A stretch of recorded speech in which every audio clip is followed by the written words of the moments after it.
Continuamos con este curso de Fundamentos de Administración Financiera. Les doy la bienvenida ahora al tema número 3, relacionado con la inflación y cómo impacta en la información financiera.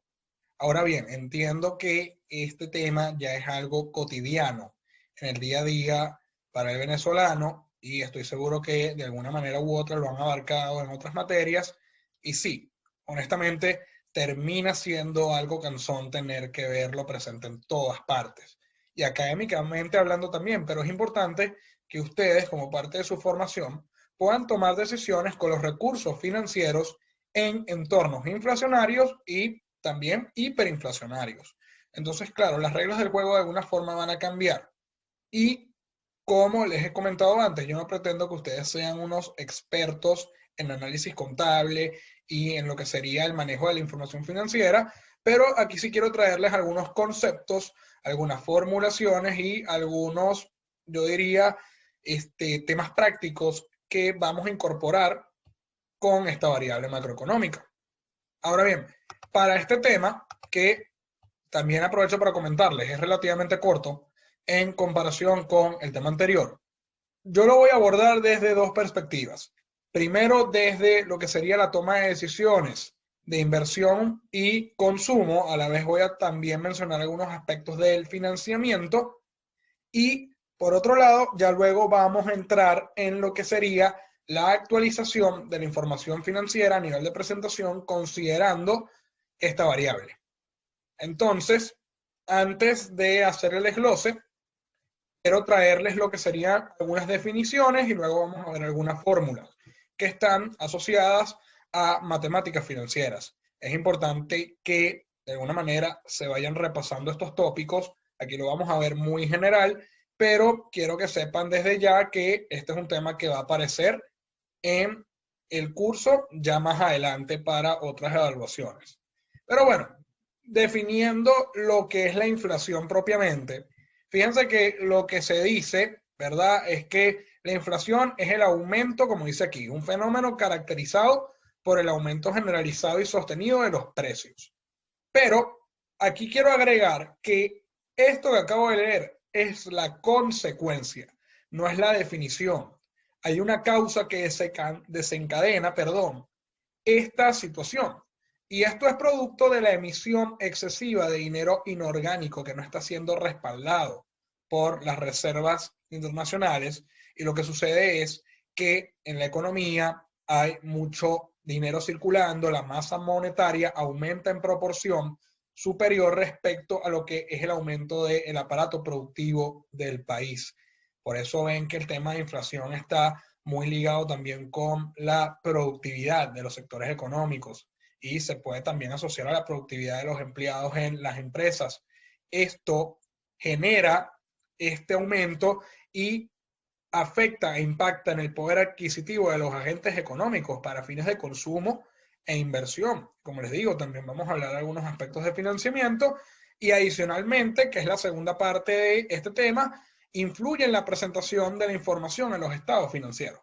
Entonces, quiero entrar un poco más a detalle para que puedan ver de dónde viene todo este tema del cálculo de la inflación, porque aquí en Venezuela tenemos dos referencias. La principal que debería ser el Banco Central de Venezuela, que hace las publicaciones periódicamente, cumpliendo con su rol, ¿verdad? Y tenemos también de manera paralela a la Asamblea Nacional, que hacen sus propios cálculos. Les quiero comentar que esto está basado en un indicador estadístico que se conoce como el INPC, es decir, el Índice Nacional de Precios al Consumidor. Este indicador lo que busca medir a través de una cifra es cómo ha variado a lo largo de un periodo, a lo largo del tiempo, una canasta predeterminada de productos y servicios. Entonces, claro, lo que se busca es desglosar a través de una serie de rubros cómo ha impactado, ¿verdad?, la variación de los precios y se cuantifica en una cantidad que nuevamente esta es la que tiene que estar siendo publicada en términos mensuales por las entidades que les había comentado. Entonces, hay varias maneras de, bueno, más que decir varias maneras, hay varios cálculos asociados a la inflación. Lo primero que les quiero comentar es que en terminología financiera, la inflación se expresa con el término, con el número pi, ¿de acuerdo?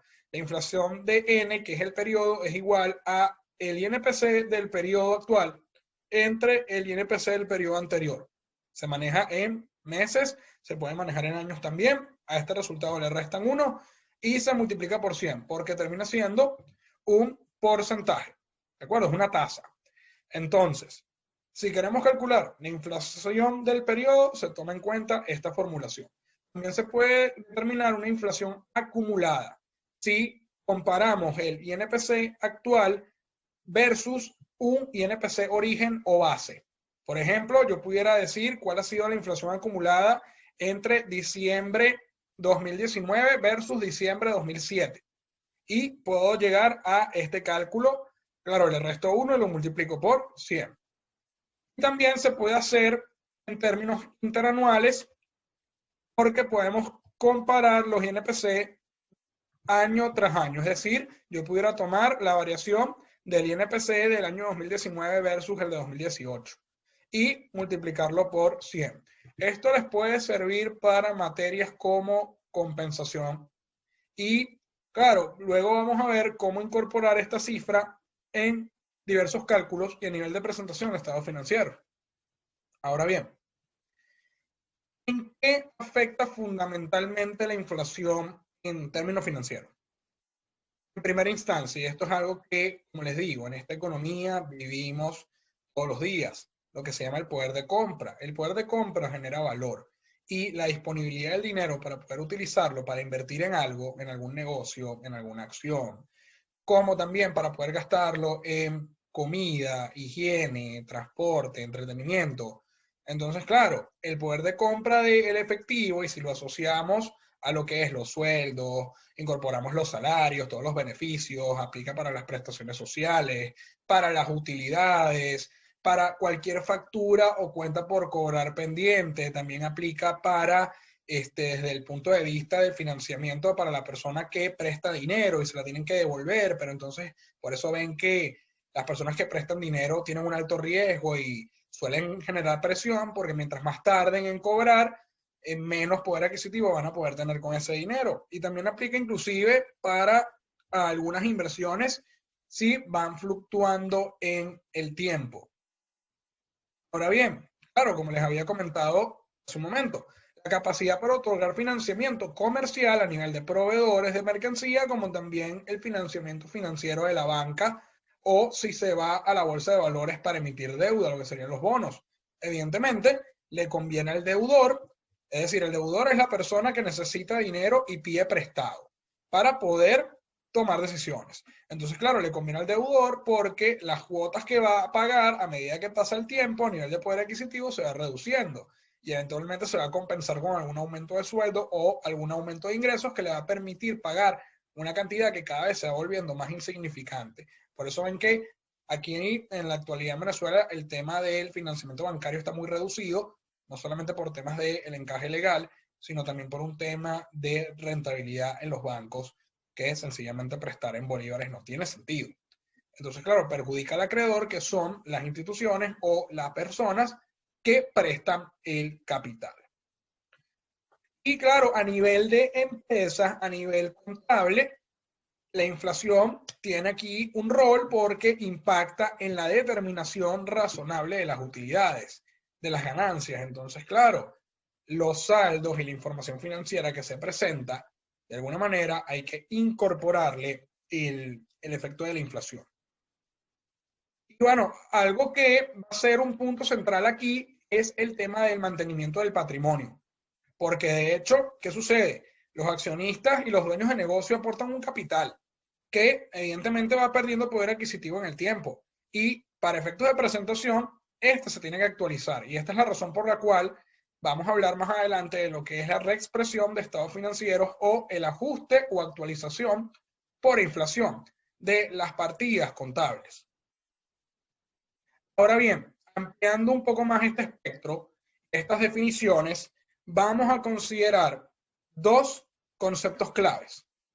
El primero, esto se habla en la cotidianidad y es importante que ustedes entiendan cómo se maneja esto en términos de presentación a nivel de lo que es la moneda, porque se habla de moneda en términos nominales, como también en términos reales, No sé si han escuchado el término de que la tasa de interés real, ¿verdad?, es negativa y eso impacta en el sistema financiero. Ya se lo vamos a aclarar dentro de un momento, pero para que sepan que una cosa es hablar de moneda corriente o moneda en términos o tasas en términos nominales, porque son aquellas que incluyen el efecto de la inflación.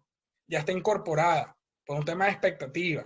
Es decir, una tasa de interés, ¿verdad?, bancaria de alguna forma incluye la inflación porque de alguna manera, por un tema de costo de oportunidad, la banca se tiene que, de alguna forma, cubrir o se tiene que compensar el efecto de la inflación. Como pueden ver, en un contexto como el venezolano, eso está muy difícil. Y aplica también para las partidas contables que se expresan en estos términos y no toma en cuenta, claro, las variaciones del poder adquisitivo en el tiempo. ¿Qué pasa? Vamos a trabajar para efectos de este tema en lo que es la moneda constante o lo que se habla en términos reales. Es aquella que de alguna forma excluye los efectos de la inflación.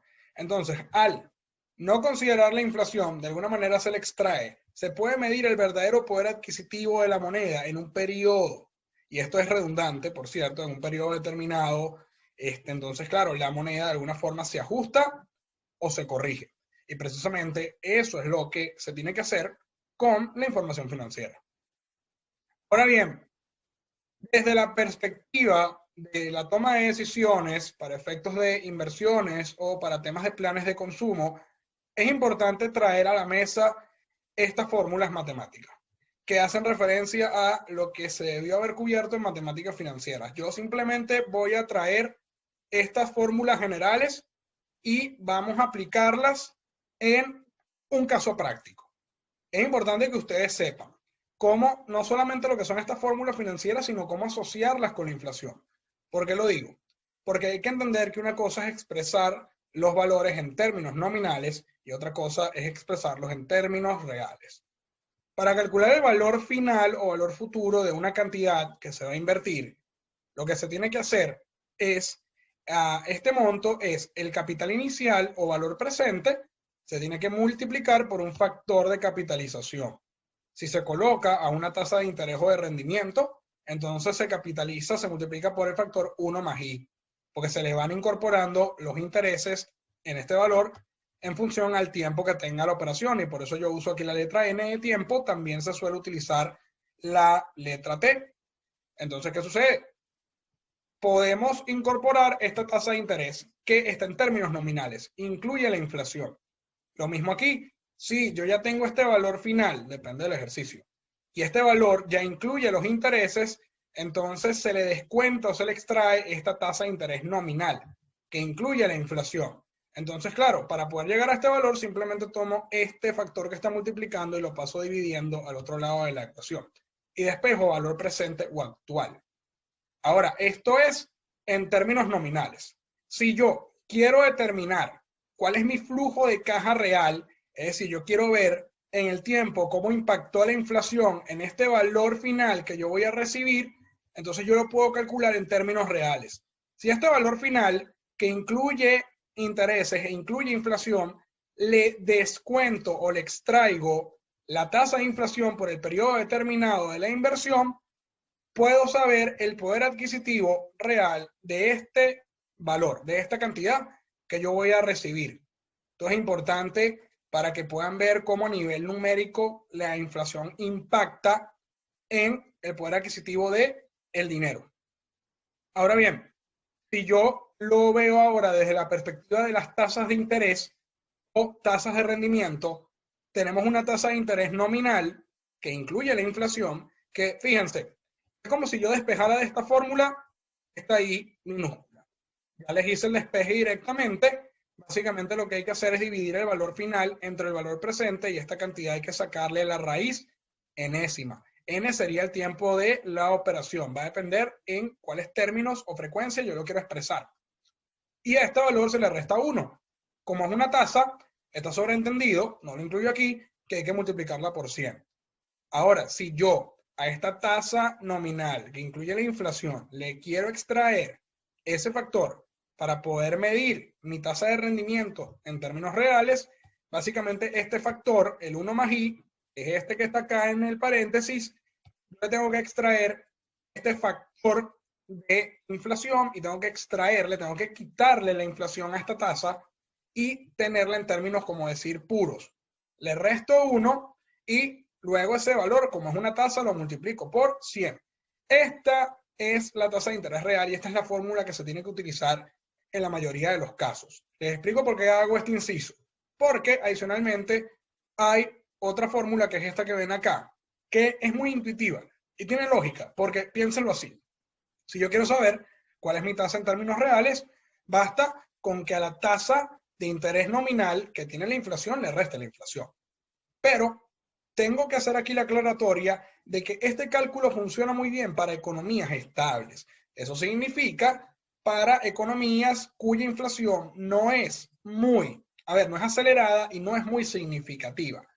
Porque, ¿qué sucede? Si estamos en el caso venezolano y a una tasa que está regulada, por ejemplo, un 24% anual, se le resta una tasa de inflación mensual de 100%, imagínense cómo va a quedar la tasa en términos reales. Va a quedar muy negativa. Este es un valor que es más preciso y se ajusta. Entonces, esta es la tasa, o mejor dicho, la fórmula que yo recomiendo utilizar, a menos que se haga la aclaratoria que estamos en una economía estable y esta fórmula aplica.